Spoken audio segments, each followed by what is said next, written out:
ஆமே.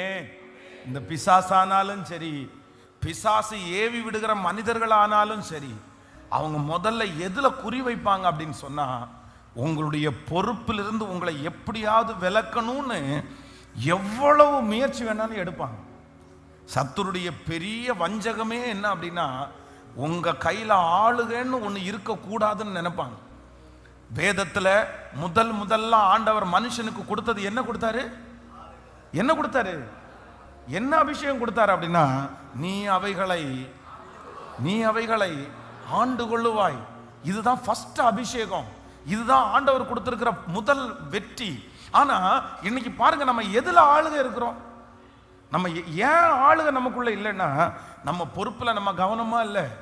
நம்முடைய பொறுப்பை நம்ம தார வார்த்துட்டோம். நம்முடைய பொறுப்புல நம்ம உண்மையா இல்லை. நம்முடைய பொறுப்புல நமக்கு அர்ப்பணிப்பு இல்லை. நம்முடைய பொறுப்பை நம்ம என்னவா நினைச்சோம் அப்படின்னு சொன்னா, ரொம்ப ஏசா மாதிரி அதை ஒரு பெரிய விஷயமா எடுத்துக்கவே இல்லை. நம்முடைய பொறுப்புல நம்ம தவறிட்டோம். ஒரு காரியம், ஒரு நபர் ஒரு சூழ்நிலை எதிராக இருக்கு அப்படின்றதுக்காக நான் இதை செய்ய மாட்டேன் அப்படின்னு போறது ஒரு பொறுப்பா இருக்கிறவனுடைய அழகு அல்ல. அது எப்பேற்பட்டதா இருந்தாலும் அதை தன்னுடைய கண்ட்ரோல்ல கொண்டு வர்றது தான் அந்த பொறுப்பா இருக்கிற மனுஷனுடைய அபிஷேகம். புரியுதா நான் சொல்றது உங்களுக்கு? ஒரு பொறுப்புல இருக்கிற தேவனுடைய பிள்ளையினுடைய கேரக்டர் எப்படி இருக்கணும்னா, எனக்கு சாதகமா இல்லைன்னா நான் தூக்கி போட்டுருவேன், சாதகமா இல்லைன்னா நான் எதிராயிருவேன், சாதகமா இல்லைன்னா எனக்கு இது வேண்டாம் அப்படின்றது பொறுப்புல இருக்கிற பிள்ளை அல்ல. எனக்கு சாதகமா இல்லைன்னா கூட நான் பொறுத்திருந்து, நான் சாக்ரிஃபைஸ் பண்ணி எனக்கு சாதகமா மாத்துவேன் அப்படின்னு சொல்றது தான் பொறுப்பா இருக்கிறவருடைய தலைவர் மேல் கர்த்தர் வைத்திருக்கிற அபிஷேகம். ஆமென். அதனால இதுவரைக்கும் நீங்க விட்டுருக்கலாம். ஆனா இன்னி ஒரு கிருபையை கர்த்தரிடத்துல கேளுங்க. எனக்கு மறுபடியும் இழந்து போன அந்த பொறுப்பை தாங்க. நான் என்னவா இருப்பேன்னா, நான் உண்மையா இருப்பேன். சில இடத்திலிருந்து எடுக்கிற வரைக்கும் அவ்வளவு நானும் என்னுடைய ஊழியத்தில் நிறைய பார்த்துருக்கிறேன். பாருங்க, சிலர் அவ்வளோ நல்லா இருப்பாங்க, சிலர் நல்ல ஐக்கியமா இருப்பாங்க. யாரோ ஒருத்தருக்கு பிடிக்காது, இவன் என்ன இப்படி ஓவரா போறான், இதென்ன இப்படி ஓவரா வர்றான் அப்படின்னு சொல்லிட்டு உடனே என்ன பண்ணிடுவாங்கன்னா, ஏதாவது ஒரு ஸ்க்ரூவை ஏற்றி விட்டுருவாங்க, ஏதாவது ஒரு பிரச்சனை பண்ணிடுவாங்க. அப்படியே ஊழியத்தை விட்டு பிரிச்சிருவாங்க, அப்படியே ஸ்டேஜை விட்டு பிரிச்சிருவாங்க, அப்படியே பாஸ்டரை விட்டு பிரிச்சிருவாங்க. அப்படியே பிரிச்சுட்டு அவங்களை எப்படியாவது எங்க கொண்டு வந்துருவாங்க? வெளியே கொண்டு வந்துருவாங்க. இப்போ வெளியே கொண்டு வந்ததுக்கு பிற்பாடு யாரு வெளியே கொண்டு வந்தாங்களோ அவங்களே பேசுவாங்க. பாருங்க, நீ பேசாம அங்கே இருந்திருக்கலாம், நீ பேசாம அதோட இருந்திருக்கலாம், நீ எதுக்கு இப்படி வெளியே வந்த, நீ எதுக்கு இப்படி கோவிச்சிட்ட, உன் பொறுப்பை நீ எதுக்கு பார். அந்த பொறுப்புல நிக்கிற வரைக்கும் அதனுடைய அருமை தெரியாது. அந்த பொறுப்பு நம்மளை விட்டு போயிட்டு இன்னொருத்தர் அந்த பொறுப்புல நிக்கிறாங்க பாருங்க, அப்ப நமக்கு ஒரு வலிக்கும் பாருங்க. அந்த வலி உங்களுக்கு ஒரு மோசமான வலியா இருக்கும். அதனாலதான் நான் என்ன சொல்றேன்னா, பொறுப்புல நிற்கும் போது நிறைய நம்ம சாக்ரிஃபைஸ் பண்ணணும். முடிஞ்ச வரைக்கும் 90% ஆண்டவரா அந்த இடத்திலிருந்து உங்களை எடுக்காம நீங்களா அந்த பொறுப்பை விட்டு என்ன பண்ணக்கூடாது? சொல்லுங்க. ஏன் அப்படின்னா, அது உங்களுடைய திறமையினால வந்ததல்ல, உங்களுடைய முயற்சினால வந்ததல்ல. அந்த பொறுப்பை கர்த்தர் தமக்கு பிரியமானவர்களுக்கு, சித்தமானவர்களுக்கு கர்த்தரே கொடுக்கிறார், ஆண்டவர் கொடுக்கிறார். திருச்சபையில் ஒரு பொறுப்பு கிடைக்குதா, வேலை ஸ்தலத்தில் ஒரு பொறுப்பு கிடைக்குதா, குடும்பத்தில் ஒரு பொறுப்பு கிடைக்கப்பட்டிருக்கிறதா, அந்த பொறுப்பை எக்காரணம் கொண்டு நீங்க விட்டுறக்கூடாது. எப்படி நீங்க விடுவீங்க? அதை விட்டுட்டீங்க அப்படின்னு சொன்னா, யாரோ ஒருத்தர், நீங்க அப்டேட் ஆகுறீங்களா பரவாயில்ல, அந்த பொறுப்புல இருந்து இன்னொரு பொறுப்புக்கு போறீங்களா, பெரிய பொறுப்புக்கு போறீங்களா, தாராளமா போங்க, அதை நான் தவறுன்னு சொல்லல. ஆனா ஒரு பொறுப்புல இருந்து எடுக்கிறது, அவங்க தூக்கி வீசுறாங்களா அதை குறிச்சும் கவலை இல்லை. அவங்க ஒரு பொறுப்புல இருந்து உங்களை தூக்கி வீசினாங்கன்னா, கர்த்தர் அதை விட ஒரு 10 பொறுப்பு உங்களுக்கு தரதுக்கு கர்த்தர் வல்லவரா இருக்கிறார். ஆனா நீங்க உங்களுடைய சுயத்திற்காக, யாரோ ஒருத்தர் சொல்றாங்கன்றதுக்காக, இல்லைன்னா உங்களை குறைவா ட்ரீட் பண்றாங்கன்றதுக்காக, கஷ்டம் அப்படின்றதுக்காக அந்த பொறுப்பை எந்த நேரத்திலையும் யாருக்காகவும் என்ன பண்ணக்கூடாதுன்னா, சொல்லுங்க, விட்டு தரவே கூடாது. ஏன்னா அது யார் வச்சதுன்னா, கர்த்தர்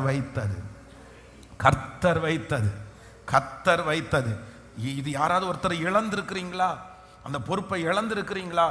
நீங்க அப்டேட் தான் ஆகணும். பொறுப்பின் மேல பொறுப்பு வரணும், பதவியின் மேல பதவி உங்களுக்கு வரணும், உயர்வின் மேல உயர்வு உங்களுக்கு வரணும். படிக்கற்களுக்கு மேலே படிக்கிற வரணும். அப்படியே டீபாயா ஆரம்பித்து மேனேஜராக போய் உட்காரணும்.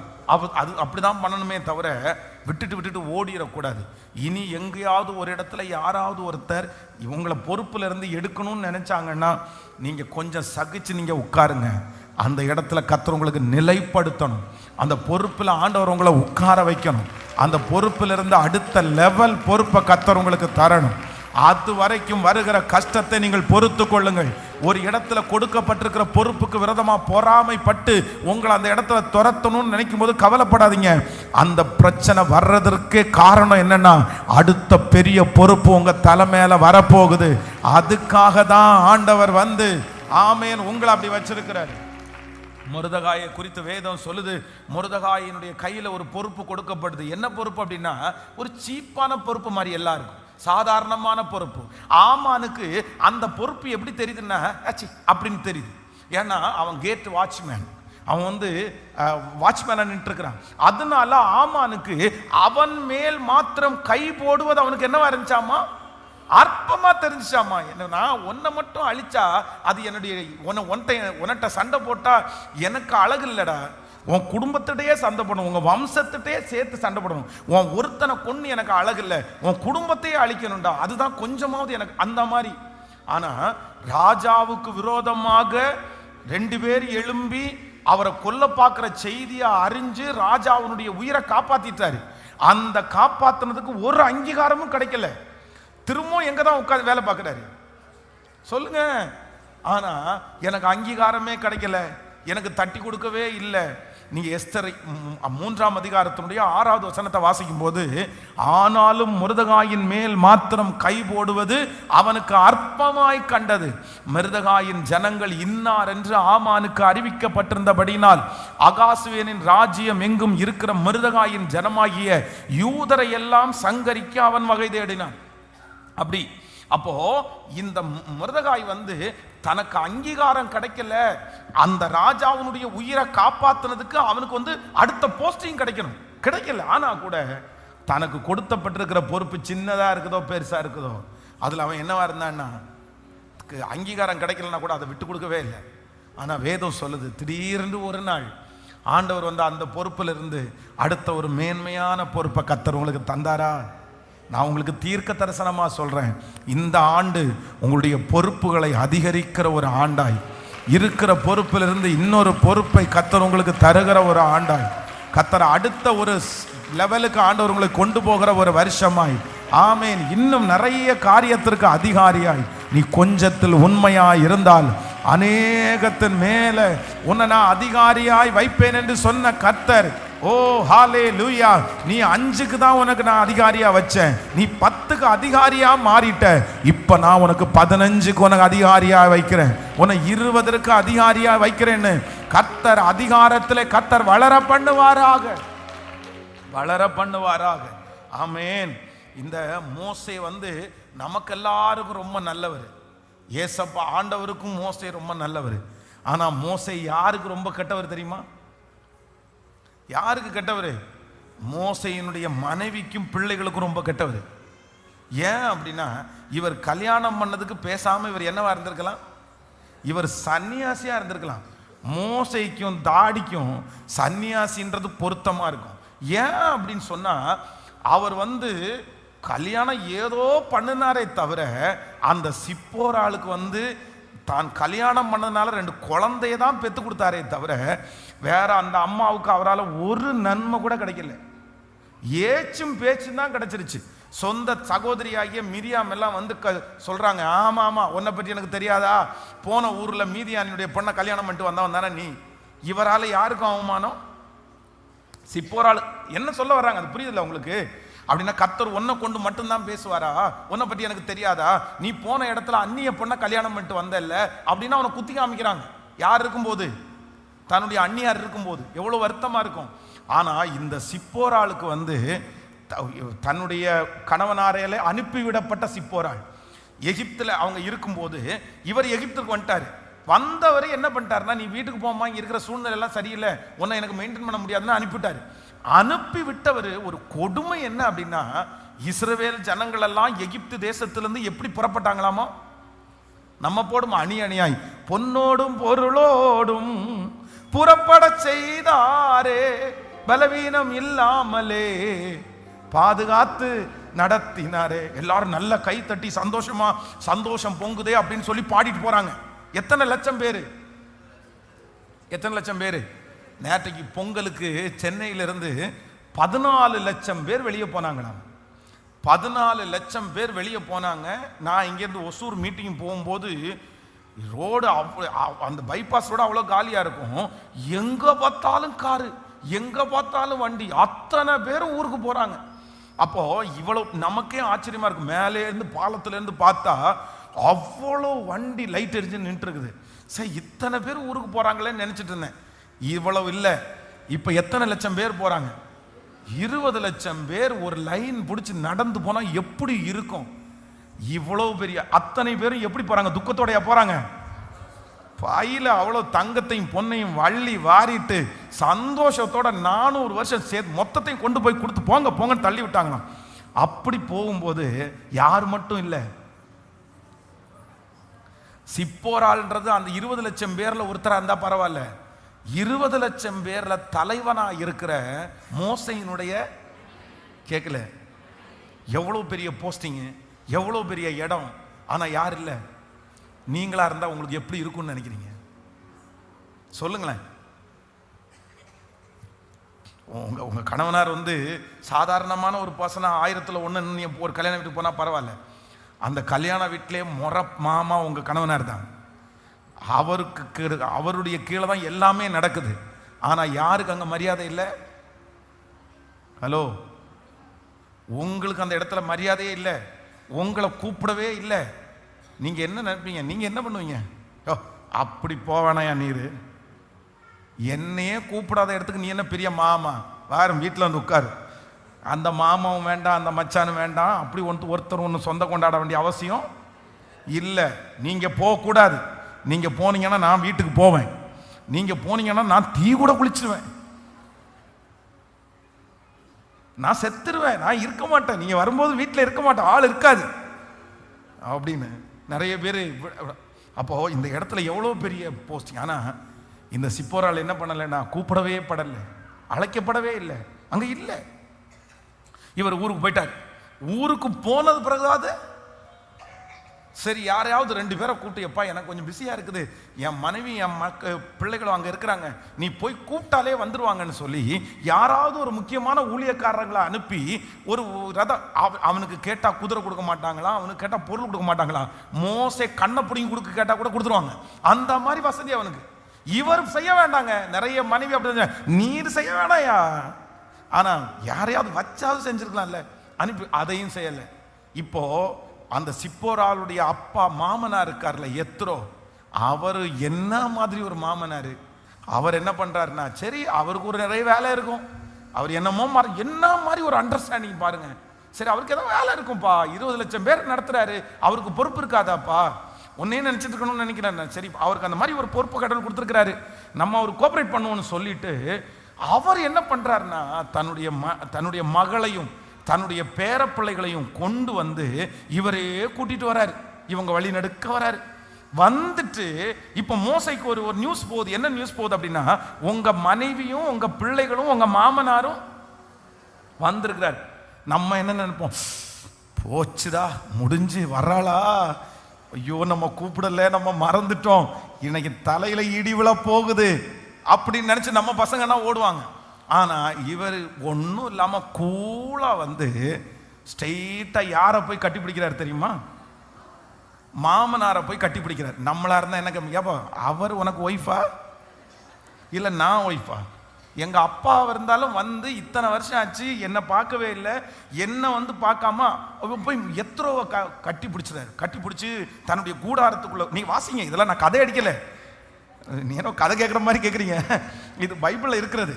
அந்த மாமனாரை கூட்டிட்டு போய் எங்க போனாரமோ, கூடாரத்துக்குள்ள கூட்டிட்டு போய் மனைவிட்ட ஒரு வார்த்தை பேசல, பிள்ளைகிட்ட ஒரு வார்த்தை பேசல, இந்த மாமனார் இடத்துல கதை கதையா சொல்றாரு. நாங்க அப்படி இருந்தோம் இப்படி இருந்தோம், கர்த்தர் அப்படி நடத்தினார். 10 வாதம் வந்துச்சு. என்ன மாதிரி அப்படியே எகிப்தினுடைய பார்வன் எல்லாம் அப்படியே அரண்டுட்டான். இவனு பயங்கரமா உடனே எத்ரோக்கும் அவ்வளோ சந்தோஷமாகுது.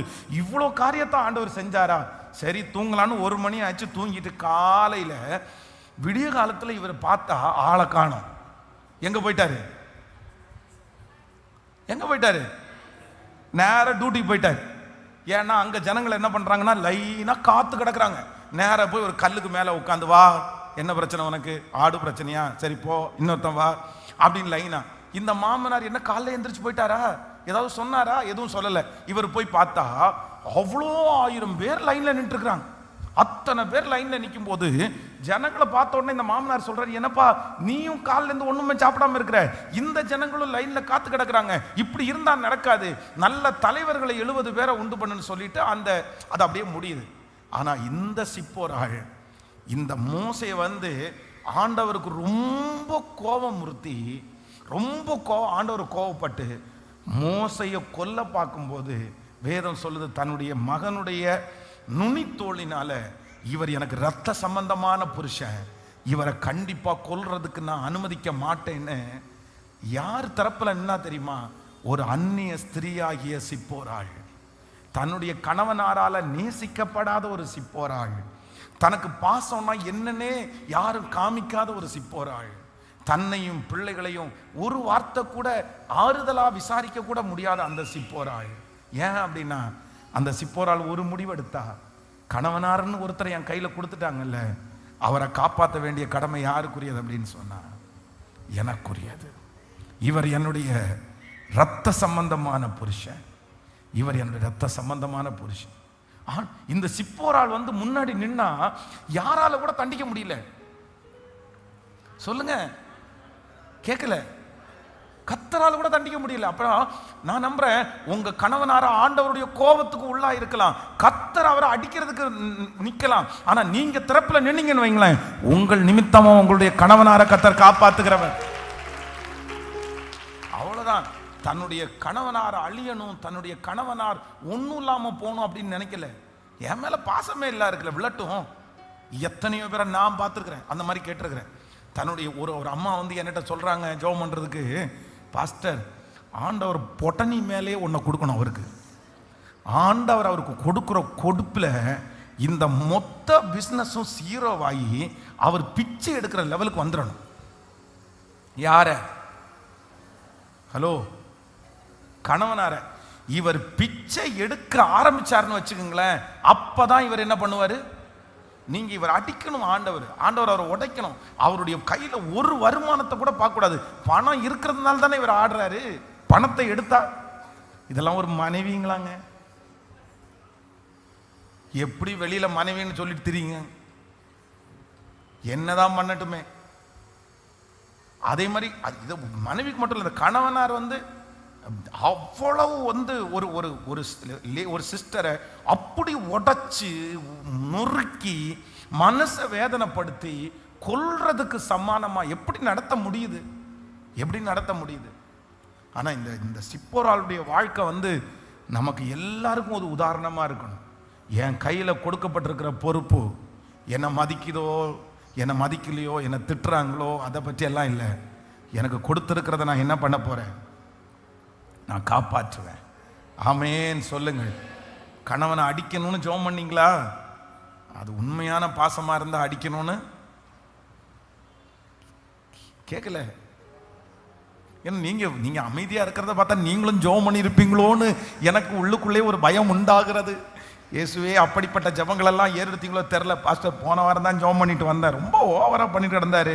அதனால ஒரு ஜப தூபத்தை போட்டேன். போற வழியில, ஆண்டவரை பைக்லேருந்து விழ வைங்க, அதை ரொம்ப அடி கொடுக்காதீங்க, லைட்டா தட்டிடுங்க, ஏன்னா ரொம்ப அடி கொடுத்தா நான் தான் பார்க்க வேண்டியதா இருக்கும். அதனால இந்த மாதிரிலாம் ஜெபம் பண்ணீங்களா? இந்த மாதிரிலாம் நம்முடைய சொந்த குடும்பத்துக்கு, அதான் அவருக்கு வலிச்சா உங்களுக்கு வலிக்கும். தன் சொந்த மாமிசத்தை பகைக்கிறவன் ஒருவனும் ரட்சிங்கன்னு ஜெபம் பண்ணுங்க, சந்திங்கன்னு ஜெபம் பண்ணுங்க, அவர் உங்க பிள்ளையா மாறட்டும்னு ஜெபம் பண்ணுங்க, அவர் வேதத்தை தூக்கணும்னு ஜெபம் பண்ணுங்க, இதெல்லாம் ஜெபம் பண்ணுங்க. ஆனா அதே நேரத்தில் என்ன ஜெபம் பண்ணாதீங்க அப்படின்னா, உங்க சொந்த சரீரம் அழியணும்னு ஜெபம் பண்ணாதீங்க. தன் சொந்த சரீரத்தை பகைப்பவன் ஒருவனும் இல்லையே. அதே மாதிரி மனைவிக்காக ஜெபம் பண்ணும்போது, ஆண்டவரே என் மனைவியை மாற்றுங்க, அவங்களுக்கு ஒரு பொறுப்பை கர்த்தர் கொடுங்க, அப்படியெல்லாம் ஜெபம் பண்ணுங்க. ஆனா என் மனைவியினுடைய காலை உடைங்க, வாயை கட்டுங்க, வாயை உடைங்க ஆண்டவரே, பல்லு மொத்தம் கீழே விழுந்துட்டோம் அப்படின்னாலும் ஜெபம் பண்ணாதீங்க. அவர் ரொம்ப பேசுறா ஆண்டவரே, நாக்கை எடுத்து பிடுங்கிருங்க ஆண்டவரே அப்படின்னு எப்போ ஜெபம் பண்ண முடியும்? இல்லை, அந்த மாதிரி. இது என்ன? சொந்த சரீரத்தை பகைப்பவன் ஒருவனும் இல்லையே. ஹல்லேலூயா. எத்தனை பேர் ஆமோதிக்கிறீங்க? இயேசுவே, என் கையில் கொடுத்துருக்கிற பொறுப்பை நான் என்ன பண்ணிடக்கூடாது. இன்னைக்கு இந்த ஃபாஸ்டிங் ப்ரேயரில் நிறைய பேரிடத்துல ஆண்டவர் பேசிட்டே இருக்கிறாரு. அந்த பொறுப்பில் உண்மையாயிரு மகளே, சாக்ரிஃபைஸ் பண்ணுங்க. பொறுப்பு உங்க தலைமையில இருக்குது, அவ்வளவுதான். உங்க பொறுப்பு உங்க தலைமையில இருக்கிறதுனால அப்படிதான் இருக்கும். ஏன்னா மிகப்பெரிய பொறுப்பை சுமந்த, மிகப்பெரிய பொறுப்பை நமக்காக செய்த இயேசு நமக்காக என்ன பண்ணாருன்னா, அவர் தியாகம்தான் பண்ணினாரு. அவருடைய தியாகம் தான் நான் இந்த இடத்துல உட்கார்ந்து இருக்கிறேன். அவருடைய தியாகம் தான் இன்னைக்கு நான் நல்லா இருக்கிறேன். அவருடைய ரத்தம் தான் என்னை இன்னைக்கு வாழ வச்சிருக்கிறது. அவர் எனக்காக கரையம் பண்ணினது ஒண்ணு கூட வீணா போகல. அவர் தம்மை தாமே வெறுத்து, அவர் அடிமையின் ரூபம் எடுத்து, ஆமென், தன்னை முழுவதுமாய் எனக்காக தாழ்த்தினார். என்னை இழக்கிறதுக்கு அவர் நினைக்கவே இல்லை. என்னை விட்டு கொடுக்கிறதுக்கு அவர் நினைக்கவே இல்லை.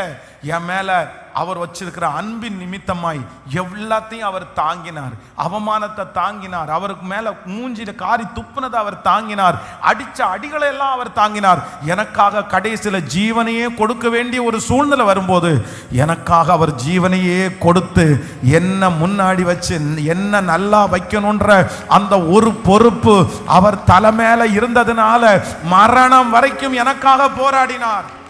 சகோதரியே, நீங்க மரணம் வரைக்கும் உங்க குடும்பத்தை காப்பாத்துறதுக்கு போராடணும். சகோதரனே, ஆசீர்வதிக்கப்படுறதுக்கு நீங்க மரணம் வரைக்கும் நீங்க போராடணும். உங்க குடும்பத்தை காப்பாற்றுறதுக்கு மரணம் வரைக்கும் நீங்க போராடணும். உங்க பிள்ளைகள் சந்திக்கப்படுவதற்கு நீங்க மரணம் வரைக்கும் போராடணும். காரணம், உங்க மேல ஆண்டவர் ஒரு பெரிய பொறுப்பை கர்த்தர் வச்சிருக்கிறாரு. ஹல்லேலூயா. நீங்க தான் நம்ம தான். வேற யாரும் செய்ய மாட்டாங்க. அப்படியே எழும்பி நின்று எல்லாரும் ஜெபிக்க போறோம். ஆண்டவரே, இந்த கிருபையை கர்த்தர் எங்களுக்கு தருவீராக. இனி வாழ்ந்து காட்டுவேன். கர்த்தர் உங்க மூலமாய் ஒரு பெரிய மாற்றத்தை உங்க குடும்பத்திற்கு கொண்டு வர போறாரு. உங்க பிள்ளைகளுக்கு ஒரு பெரிய மாற்றத்தை கர்த்தர் கொண்டு வர போறாரு. ஹல்லேலூயா. Thank you Jesus. நீங்க தான் என்ன கவனிங்க, நீங்க தான் எடுத்து செய்யணும். கண்ணும் கருத்துமா இருக்கணும். நம்முடைய பொறுப்பை வேற யாருக்கும் விட்டுத்தர, சத்தமா சொல்லுங்க, விட்டுத்தரவே கூடாது. என் குடும்பத்தை யாருக்கும் விட்டுத்தரவே கூடாது. என்னுடைய கையில் கொடுக்கப்பட்டிருக்கிற வேற யாருக்கும் நான் தாரை வார்த்தரவே கூடாது. அவங்கெல்லாம் பார்த்துக்குவாங்கன்னு சொல்லி நான் அமைதியாக இருந்துடவே கூடாது. என் பொறுப்பில் நான் கவனமாக இருக்கணும். சொல்லுங்க எல்லாரும் என்ன சொல்லணும்? என் கையில் எவ்வளோ வேணாலும் கொடுங்க ஆண்டவரே. இந்த செய்திக்கு முன்னாடி நான் நிறைய இழந்துட்டேன். என் செய்திக்கு முன்னாடி நிறைய நான் விட்டு கொடுத்துட்டேன். ஆனால் நான் இனி விட்டு தர மாட்டேன். இனி நான் இழக்க மாட்டேன். என கையில் கொடுக்கறத நான் கடைசி வரைக்கும் காப்பாற்றுவேன். என் பிள்ளையை எப்படியாவது அதுலேருந்து தூக்கி எடுக்கிறதுக்கு நான் ஜெபம் பண்ணுவேன். என் கணவனாரை கொண்டு வர்றதுக்கு நான் ஒரு அற்புதத்துக்காக நான் ஜெபம் பண்ணுவேன். என் மனைவி அப்படி கர்த்தர் கொண்டு வர்றதுக்கு நான் சாக்ரிஃபைஸ் பண்ணுவேன். அப்படி நீங்க சொல்ல அந்த மகிமை உங்கள் தலையின் மேல வரட்டும். ஹல்லேலூயா. Thank you Jesus. குடும்பத்தை உடைக்கிறவர் கர்த்தர் அல்ல, குடும்பத்தை கட்டுகிறவர் தான் கர்த்தர். குடும்பத்தை பிரிக்கிறவர் கர்த்தர் அல்ல, குடும்பத்தை இணைக்கிறவர் தான் கர்த்தர். ஓ, முப்புரி நூல் சீக்கிரம் அறாதுன்னு ஆண்டவர் சொல்லி இருக்கிறாரு. எந்த இடத்துலயுமே ஆண்டவர் பிரிவினையை உண்டாக்குறவர் அல்ல, அவர் கட்டுகிறவர். கொஞ்சம் பொறுமையா இருப்போமே ஆனால் கர்த்தர் அந்த குடும்பத்தை கட்டுகிறதற்கு வல்லவர். Thank you Jesus. உங்க பிள்ளைகளுக்கு சொல்லி கொடுங்க. அம்மா, பிரதர், உங்க பிள்ளைகளுக்கு சொல்லி கொடுங்க. இப்படிதான் இருக்கும் குடும்பம், அப்படிதான்ப்பா, நீ சகிச்சு போப்பா, நீ தாங்கி போப்பா, நீ அதை கட்டியிருப்பா, எப்படியாவது கட்டியிருப்பா, அப்படி சொல்லி கொடுங்க.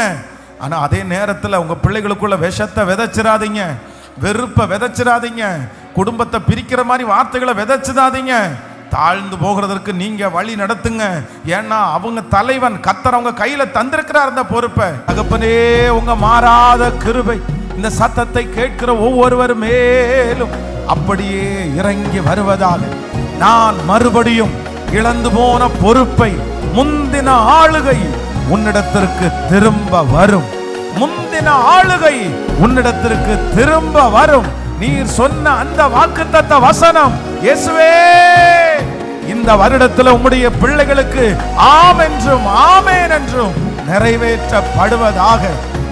அவர்கள் கையிலிருந்து எடுக்கப்பட்ட ஆளுகை, அவர்கள் கையிலிருந்து பிடுங்கப்பட்ட ஆளுகை, அவருடைய கை தவறி போன அந்த ஆளுகை திரும்ப என் பிள்ளைகளிடத்திற்கு வந்து சேரட்டும். அந்த குடும்ப ஆளுகை வந்து சேரட்டும். ஐயா, ஒரு ஆளுகையும் இல்லாம இருக்கிறாங்களே. வீட்டை ஆள முடியல, கணவனார ஆள முடியல, மனைவிய ஆள முடியல, பிள்ளைகளை ஆள முடியல, பிசினஸ் ஆள முடியல. எல்லா ஆளுகையும் கைவிட்டு போயிருச்சு. அந்த இடத்துல என் பிள்ளைய மதிக்கிறதுக்கு கூட ஒருத்தரும் இல்ல. இயேசுவே, ஒரு காலத்துல எப்படி இருந்தாங்க, ஆனா இன்னைக்கு எல்லா ஆளுகையும் எடுக்கப்பட்டு கையில ஒண்ணுமே இல்லாம, கீழ்ப்படிதல் கூட யாருக்கும் இல்லாம என் பிள்ளைங்க வருத்தப்படுகிறது உமக்கு தெரியும். இப்பொழுது தேவனுடைய ஆவியானவர் முந்தின ஆளுகை உன்னிடத்திற்கு திரும்ப வரும் என்று சொன்ன அந்த வார்த்தையின்படி இந்த சத்தத்தை கேட்டு கொண்டிருக்கிற பிள்ளைகள், ஆலயத்தில் இருக்கிற பிள்ளைகள், ஆன்லைன்ல இந்த சத்தத்தை கேட்கிற பிள்ளைகளுக்கு முந்தின ஆளுகை திரும்ப வருவதாக வருவதாக.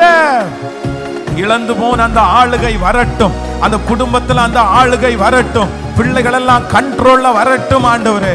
சூழ்நிலைகள் கண்ட்ரோல்ல வரட்டும் ஆண்டவரே. அதற்கான தைரியம் இப்பொழுது வரட்டும் ஆண்டவரே.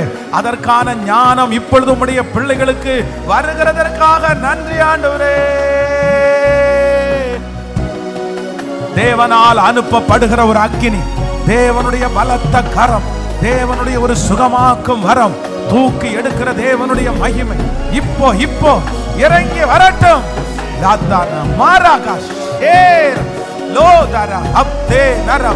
அக்கினி அக்கினி அக்கினி அக்கினியினால் பதில் கொடுக்கிற தேவன் அவரே தேவன், அவரே தேவன். இப்போ இப்போ அந்த இருதயம் பலன் அடையட்டும், பலன் அடையட்டும். நம்புங்கப்பா, நம்புங்கப்பா, நம்புங்கப்பா. உங்க கிருபையின் கரங்களினால் எங்களை தாங்கினதற்காக நன்றி அப்பா. நீர் எங்களோடு பேசின வார்த்தைகளுக்காக நன்றி ஆண்டவரே. முந்தின ஆளுகை உன்னிடத்திற்கு வரும். உன்னை விட்டு போன ஆளுகை உன்னிடத்திற்கு வரும். நீ இழந்த ஆளுகை உன்னிடத்திற்கு வரும். பல வருடங்களுக்கு முன்பாக இருந்த அந்த ஆளுகை மீண்டும் உன்னுடைய கரத்துல வரும். அந்த ஆளுகை நான் தருவேன். நீங்க கொடுத்த வார்த்தையை உங்க பிள்ளைகளுக்கு அப்படியே ஆம் என்றும் ஆமேன் என்றும் நிறைவேறுகிறதற்காக ஸ்தோத்திரம்.